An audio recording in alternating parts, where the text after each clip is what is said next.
The Bible also tells you how to indoctrinate and enslave your own Hebrews. So it told you what to do with slaves in the Bible. So We agree. I'm not I'm not disagreeing. arguing. I'm not disagreeing with that part, but that's not what we were talking about. We were talking about that the Bible We have no argument against. well.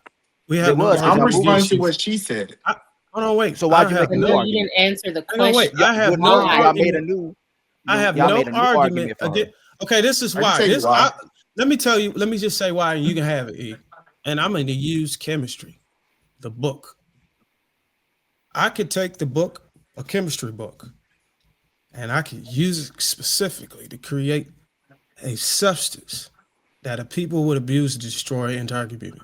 Some people call it meth, whatever you want to call it. That is the same concept. And I'm going to use Philosophical's mentality, concepts that you can get from many books and apply it to life. And I hope you back me on this, Philosophical.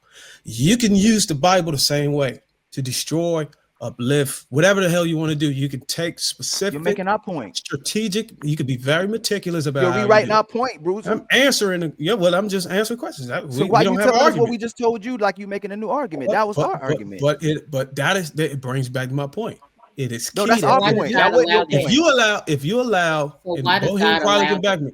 you allow people to be educated, they can liberate, they can free themselves. So why does God allow it? That's the question. I didn't answer that question. Why did God allow? Because he had turned the earth over to mankind. What did you say? Why did God allow people to be enslaved?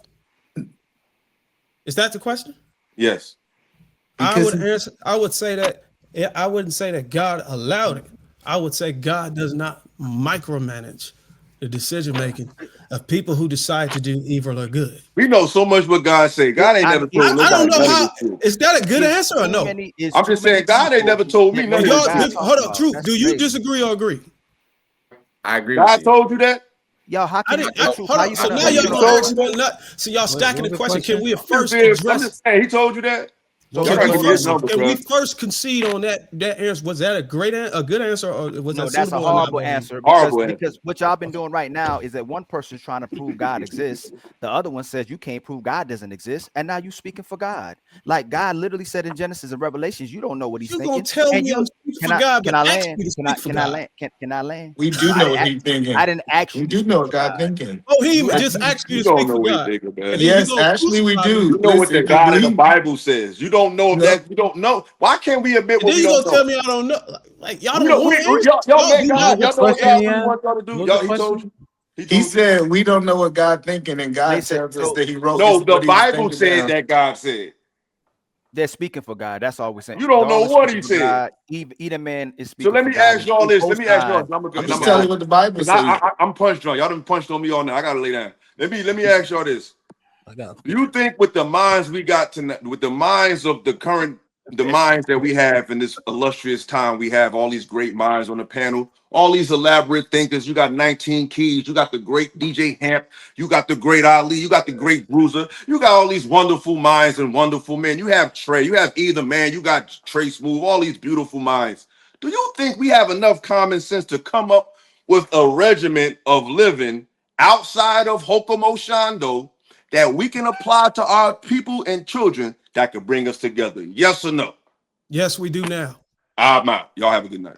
Yeah, but you're looking at a place where we have already learned specific principles that stem from the things that you said we don't necessarily need. Yes, because we don't take away our memory. No, hold on, because he said if we stop now, and DJ Hamp still got all of his knowledge from the Bible, he still can build on the knowledge in his mind. Like this idea that he lost that. No, he literally can build a principle without a piece of paper because it's in him.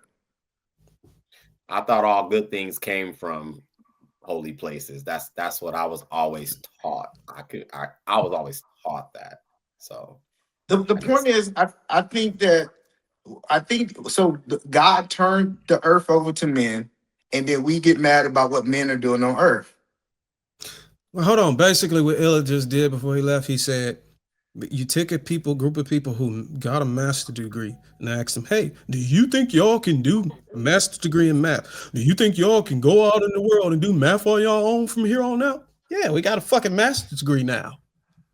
The crazy part about I'm just saying, like, we mastered the concept, the art of something, and then you're gonna ask us from here on out, do we think we can go and continue to do it? But you have to literally rip away all of our understanding and give us a mental reset and then ask the questions. Therefore, those questions can't even be answered. I don't even know why it was posed. But that's a flawed concept in itself, because it is. When you graduate, you still have to apply the knowledge that you gathered in the institution and apply it in real life, and then you got to do it over and over on a competitive spectrum. Like, and that's why GJ Hamp exposed the marriage.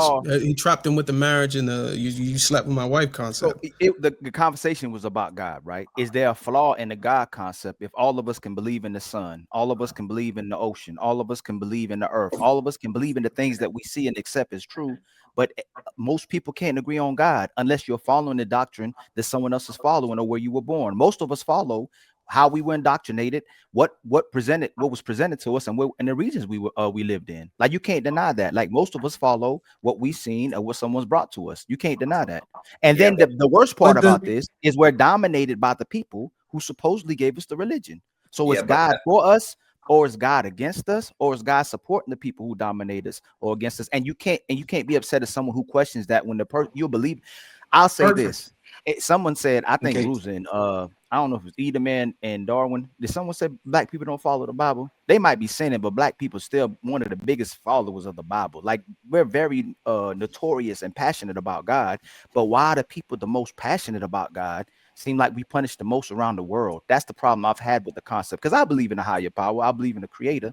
But when you're looking at the concepts and you're looking at who following God, and then you look at the people that look out like us, the most oppressed and suppressed throughout the world, there has to be a problem with that. Where we have to wake up when and go. Let me clear up what I said. Let me clear up what I said. Let me clear up what I said. What I said was, I believe black people read the Bible. They go to church. Now, whether or why they apply what they read and believe in into their lives, I posed the question to either see if he see any evidence in that in the community. And he said no. You think anybody follow the word better than Jesus? No. Do you believe anybody? You talking about somebody moving the goalpost? Can you at least? I'm going to at least address that.